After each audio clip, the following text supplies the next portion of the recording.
आता मला तुम्हाला विचारायचंय, काल परवा खेकडा मंत्री भलतच लागला बोलायला. आता मला तुम्हाला 2-3 उदाहरणं द्यायचे. बॉयलर कोंबडीचं अंड माहिती आहे का हो तुम्हाला? माहिती आहे का? त्याला बाप असते का हो? अरे विचारायला सांगा की.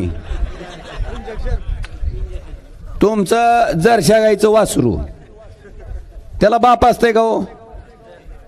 असते का?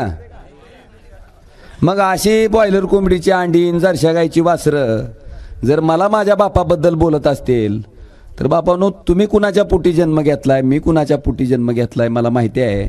कृपा करून माझ्या वडिलांबद्दल बोलू नका ना.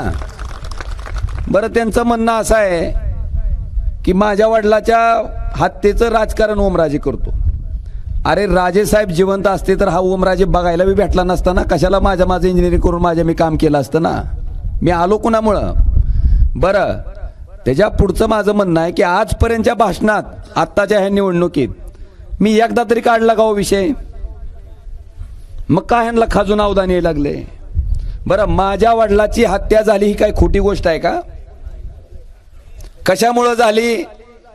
बरं, त्याचा केसचा निकाल, त्या ठिकाणी कारवाई चालू आहे त्या केसची. माझं असं म्हणणं आहे, काल देवेंद्र फडणवीस स्वतः खेकडा मंत्री आहे, ह्या दोघांनी माझं जाहीर आव्हान आहे की हे राजेसाहेबाच्या हत्येचं प्रकरण शेवटच्या टप्प्यात आहे. तुम्ही गृहमंत्री आहेत, फास्ट ट्रॅक कोर्टाकडे तुम्ही द्या प्रकरण, 1 महिन्यात निकाल लावा म्हणा. तुमच्या हातात सगळी यंत्रणा आहे. का देत नाहीत? त्यांना माहिती आहे दोषी सापडणार आहे म्हणून. रोज तारखा वाढवून घेतल्या जातात, रोज काही ना काहीतरी कारण दिलं जातंय. आणि 2006 पासून आज 2024 उजाडलंय. फक्त प्रकरण वाढवायचं काम होतंय. आता सरकारी यंत्रणा तुमच्या बाबतीत आहे, तुमचं सरकार आहे, सगळं तुमच्या ताब्यात आहे, केंद्रातलं बी राज्यातलं बी. माझं त्यांना आव्हान आहे की तुम्ही तुमची यंत्रणा वापरून महिन्यात काय तर दूध का दूध, पाणी का पाणी करून टाका ना म्हणावं, सिद्ध तर होऊन जाईल. पण कृपा करून मला डागण्या द्यायचं काम करू नका. दुसरं, तिसरंच लागलं बुकायला. आता तेरणा ट्रस्ट, आताच मी तुम्हाला सांगितलं, एक सभासदाची, डायरेक्टरची नावं कमी करून राणा पाटील मरुस्तोर सदस्य, अर्चना पाटील मरुस्तोर सदस्य, आजीवन सदस्य, मल्हार पाटील आजीवन सदस्य, डॉक्टर पाटील आजीवन अध्यक्ष. मला वाटतंय ही ट्रस्ट हाणायची प्रक्रिया नाही का? मग हाणली कोणी? ह्या ट्रस्टच्या बाबतीत कैलासवासी पवनराजे निंबाळकर साहेबांनी कोर्टात प्रकरण दाखल केलं होतं. राजेसाहेब वारल्याच्या नंतर 13व्या दिवशी ती प्रकरण काढून टाकण्यात आलं. आणि त्या ट्रस्टबद्दल जर ही नालायक माणसं राजेसाहेबाबद्दल बोलत असतील तर ह्यांच्या करावी तेवढी बुद्धीची कीव कमी आहे. राजेसाहेबाबद्दल DCC बँकेचा आरोप तुम्ही केला. नागपूर उच्च न्यायालयाचा निकाल ऐका, त्याच्यात राजेसाहेबांच्या बाबतीत क्लीन चिट दिले, स्पष्ट सांगितलंय की उस्मानाबाद DCC बँकेचा ह्याच्यात कसल्याही प्रकारचा दोष नाही.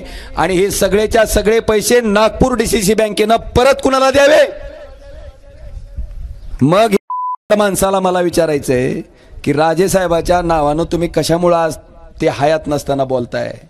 आणि माझं त्यांना जाहीर आव्हान आहे की काल जी काय तानाजी सावंत वकलेत, त्याच्याबद्दल उद्याच्या येणाऱ्या निवडणूक व्हायच्या आधी राणा पाटलानं आणि तानाजी सावंत साहेबांनी दोघांनी बी जी काय वकावकी केली त्याच्याबद्दल मी जे आवाहन केलंय ह्याच्या बाबतीत जाहीर प्रेस घेऊन सांगावं आणि मग राजेसाहेबांवर आरोप करावे. हे माझं आजच्या कार्यक्रमाच्या निमित्तानं त्यांना जाहीर आव्हान आहे. हे सुद्धा मी आज या ठिकाणी नमूद करतो.